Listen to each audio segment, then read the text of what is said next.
Dan ini prosesi pencampuran pakan yang akan nanti pakan ini diberikan di udang. Memang kalau kita bicara pakan, biaya produksi yang tertinggi, sehingga kita sebisa mungkin lakukan strategi agar kita bisa menghemat pakan, tetapi juga bisa meningkatkan efisiensi pakan. Artinya penyerapan menjadi lebih tinggi, nanti hubungannya dengan FCR.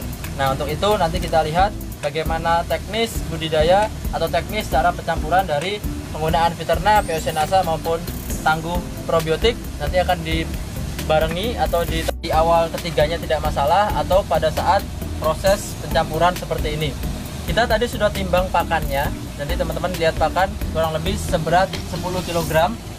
Ini kita gunakan 2 tutup Viterna, 2 tutup POC-Nasa, dan 2 tutup tangguh probiotik. Nah, ini 2 tutup kita campurkan ke air secukupnya. Ini kurang lebih 1 siduk atau 1 liter untuk mempermudah pencampuran. Nah, jadi kalau teman-teman nanti patokannya hanya 2 tutup untuk 3 kg pakan, otomatis nanti susah untuk mencampurnya, sehingga perlu ada yang melarutkan. Dalam hal ini adalah campuran airnya. Nah, sehingga ketika sudah dicampur, kita aduk merata sampai dengan larut, baru kemudian kita campurkan ke pakannya.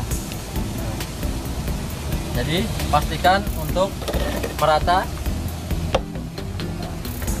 Nah, ini kita aduk semua sampai dengan rata. 10 kg pakan tadi kita pakai kurang lebih totalnya 6 tutup. Nah, jadi luar biasa penggunaan yang sangat tepat untuk udang yang populasinya tinggi. Ini merupakan ukuran kurang lebih 3M untuk udang berat kurang lebih 7 gram. Nah, jadi memang pakan ini manajemennya kurang lebih semakin besar udang, itu frekuensi pemberian lebih tinggi. Kalau ini kita berikan frekuensinya 3 kali dalam 1 hari. Bisa jadi nanti ketika ukuran sudah lebih tinggi, udang udah ukuran lebih tinggi, kita berikan lebih banyak frekuensinya. Viterna disebutin kenapa ada Viterna? Nah, ini adalah proses setelah pencampuran. Kita diamkan dulu kurang lebih sekitar 10-15 menit. Tujuannya apa? Memang tujuannya agar salah satunya dia biar meresap. Nah, jadi nanti ketika sudah kita diamkan, nanti kita tebarkan di kolam seperti biasanya. Rata ya? Bawahnya nggak ada. Nah, untuk teman-teman, sementara yang stok Viternanya habis atau tidak punya stok lagi, itu bisa kita gunakan untuk sementara, yaitu POC-Nasa. Dosis dan cara penggunaannya sama, dan manfaatnya juga menyerupai, sehingga tidak perlu khawatir, tidak perlu galau. Bisa gunakan dulu POC-Nasa untuk campuran pakannya. Nah, ini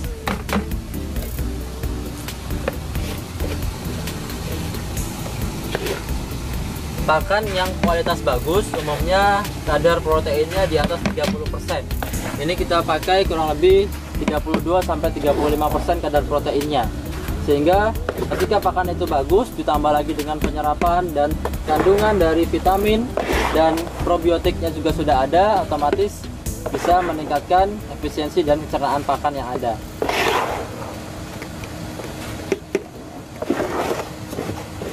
Pemberian pakan pun itu frekuensinya atau banyaknya pakan berbeda-beda dari sesuai ukuran ternaknya, ukuran dari udangnya.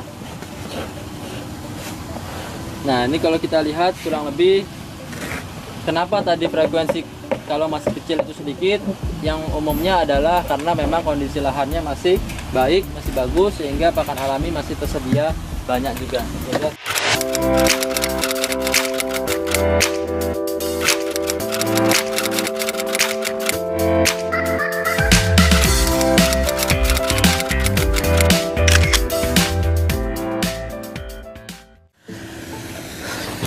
Setelah pencampuran pakan tadi, itu adalah pakan yang akan kita berikan ke tambak yang di sebelahnya.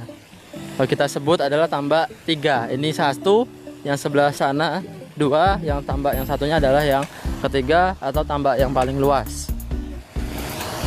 Nah, itu untuk diberikan pakan. Dalam pemberian pakan itu yang dilakukan adalah sebelumnya itu dengan mematikan kincir. Nah, umumnya dimatikan kincirnya agar nantinya udang bisa, pakan bisa tersebar secara baik. Dan ini kita menuju ke tambak yang kedua yang kondisi tambaknya sangat intensif, padatannya sangat tinggi, 200 ekor per meter persegi, sehingga kita punya kolam 1000 meter itu kita tebarkan 200.000 ekor dengan padatan yang luar biasa. Kita lihat hasilnya, udangnya seperti apa.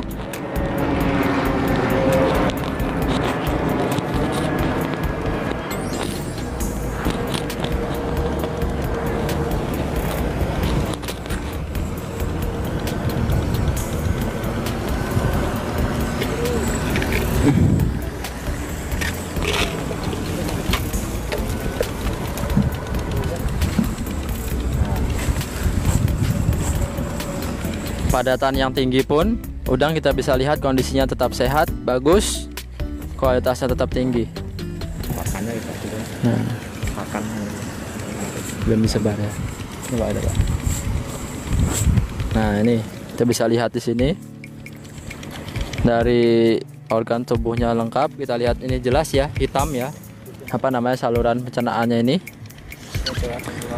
Nah ini hitam ini, tuh lurus, tidak putus-putus.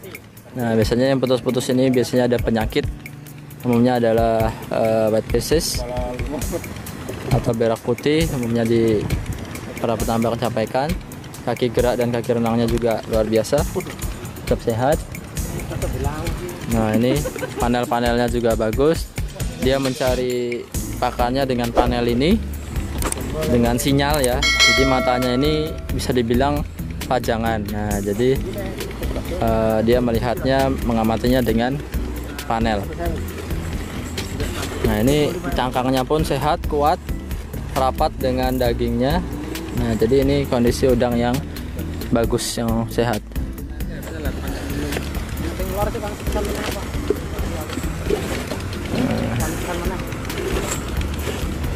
langsung. Nggak bisa tutup dari coba lima mampun ini papan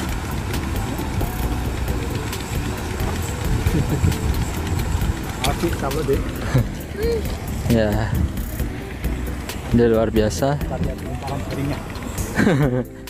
Ini proses pemanenan parsial, yaitu dengan menggunakan jaring.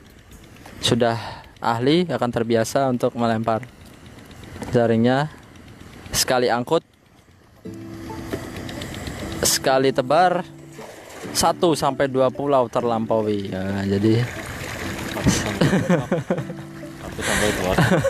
1 sampai 2 tong terpenuhi. Nah jadi luar biasa, sangat handal. Tapi juga ini membuktikan bahwa kolam ini sangat padat penebarannya, sehingga ketika di jala itu banyak sekali yang tertangkap. Ini kalau kita lihat memang sudah termasuk super intensif ya, karena memang kalau kita kategorikan ada yang tradisional, umumnya memang di bawah 10 per meter, kemudian ada yang semi intensif sekitar 50-an sampai 70-an, itu adalah semi intensif, dan kalau sampai dengan 100 per meter itu sudah termasuk intensif, dan ini lebih dari 100 meter, lebih dari 100 ekor per meter, sehingga masuk ke dalam kategori yang super intensif. Dan kita amati ternyata mendapatkan juga hasil yang luar biasa, udang tetap sehat, kondisi air, lingkungan, oksigen, dan lain sebagainya juga kondisinya bagus. Ini bagi teman-teman tadi yang belum mengikuti, salah satu penentuan kualitas air adalah dari DO. DO itu adalah oksigen terlarut. Nah sehingga kita sering lihat, temui di lapangan adanya kincir. Itu tujuan salah satunya adalah untuk menambah oksigen yang ada di air kolam.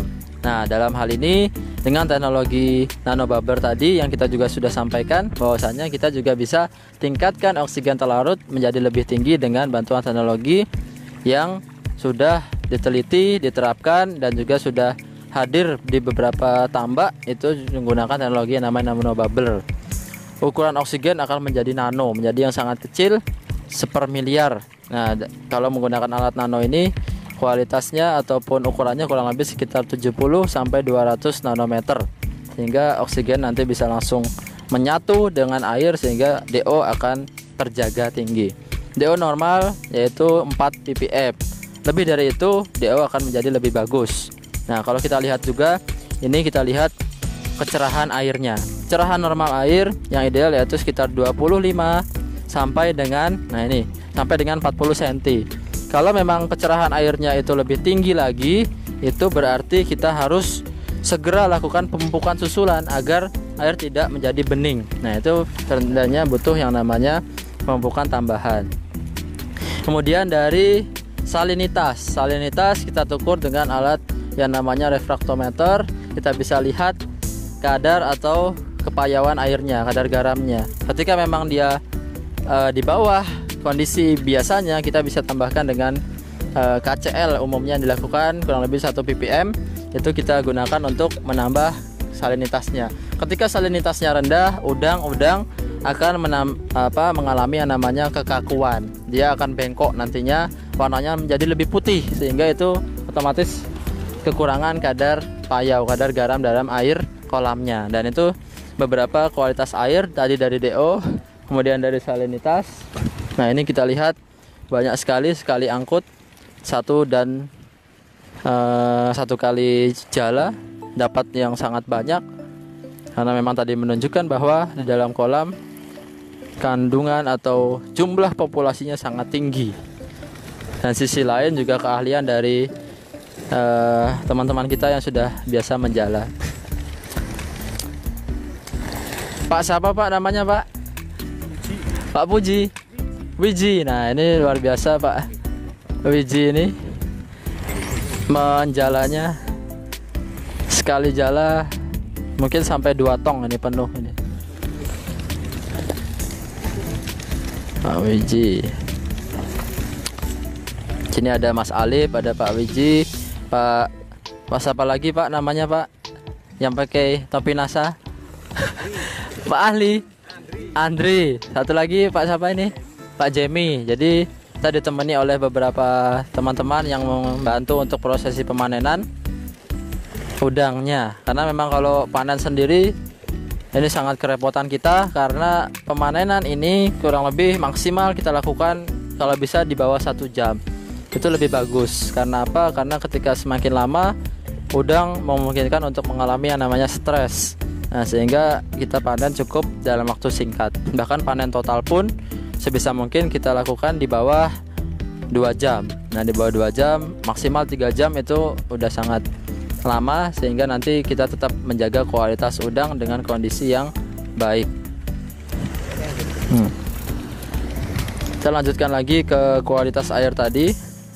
Kualitas air selanjutnya adalah pH. Nah, jadi juga kita harus sering-sering sesekali mengukur kualitas pH yang ideal, yaitu kurang lebih sekitar 7,5, 7 sampai dengan 8 atau pH-nya netral. Nah, jadi ini juga perlu dilakukan, karena jika semakin asamnya air memungkinkan untuk berbagai macam bakteri dan virus masuk, sehingga menyebabkan udang mengalami kondisi yang sakit. Nah, jadi kualitas air beberapa macam, dan kita gunakan beberapa produk NASA untuk menangani agar kualitas airnya tetap bagus.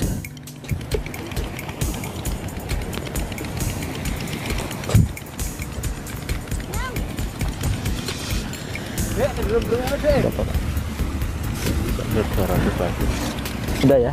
Nah, jadi dicukupi sekarang yang video sini untuk kantor. Oke. Tidak tutup ya? Makan ya?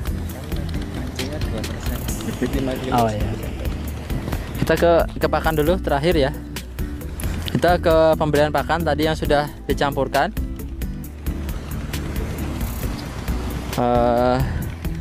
Jadi memang manajemen pakan ini juga tidak kalah penting. Pakan-pakan yang diberikan tadi frekuensinya berbeda dan beratnya berbeda. Nanti juga ada istilahnya yang namanya anco. Nah, teman-teman mungkin kalau yang belum familiar dengan anco, yaitu adalah salah satu sampling pakan untuk melihat parameter pakan, apakah dia terlalu berlebihan pakannya atau kurang pakannya. Nah, itu Nah, teman-teman bisa melihat ya, itu ya. Oh, baru diberikan. Nah, ini pada saat kita ingin sampling kita berikan di pakan di yang namanya anco ini.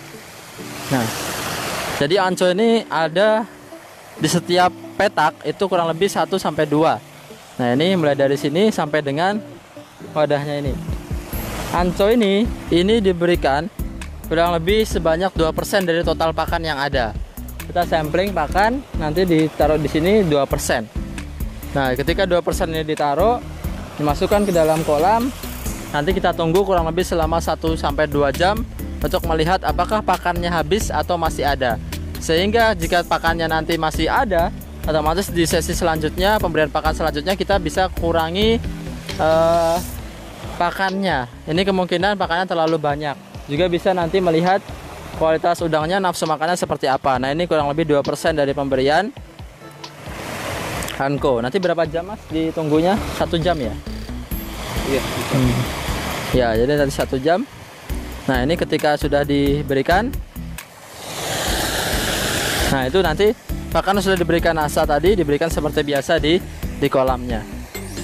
Nah, itu di kolam diberikan oleh Mas Alif tadi, berputar mengelilingi. Nah, jadi seperti itu. Tutup ya.